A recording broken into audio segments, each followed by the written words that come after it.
मार्कडवाडीतील गावकऱ्यांना कुणाला किती मतं पडली ते पाहायचं होतं. तिथं बंदी घालण्याचं नेमकं कारणच काय? गावकऱ्यांचं म्हणणं ऐकून घेण्यासाठी भेट देणार शरद पवार यांची माहिती. महाराष्ट्रात भाजपला यश, झारखंडमध्ये पराभव. मोठ्या राज्यात भाजप, छोट्या राज्यात आम्ही. शरद पवारांचं वक्तव्य. 34 वर्षांनंतर वडिलांप्रमाणेच मुलांचीही विधानसभेत पहिली एंट्री. 1990 सालच्या आर पाटील आणि अनिल बाबर यांच्या विधानसभा एंट्रीची रोहित पाटील आणि सुहास बाबर यांच्याकडून आज विधानसभेमध्ये पुनरावृत्ती.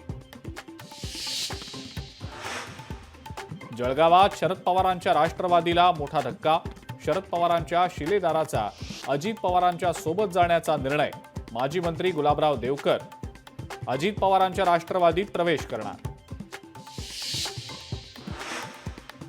मंत्रिमंडळ विस्तारामध्ये शिवसेनेनं 12 ते 13 मंत्रिपदांची केली मागणी. केंद्रीय राज्यमंत्री प्रतापराव जाधव यांचं वक्तव्य. ईव्हीएमला दोष देण्यात अर्थ नाही. लोकसभेच्या वेळेला त्यांच्यासाठी ईव्हीएम चांगलं होतं आणि आता ईव्हीएमवरच आरोप करताय. अजित पवारांची विरोधकांवर टीका. विशेष अधिवेशनात आदित्य ठाकरे आणि देवेंद्र फडणवीस यांची भेट. आदित्य ठाकरे आणि मुख्यमंत्री देवेंद्र फडणवीसांनी हस्तांदोलन करत एकमेकांना दिल्या शुभेच्छा.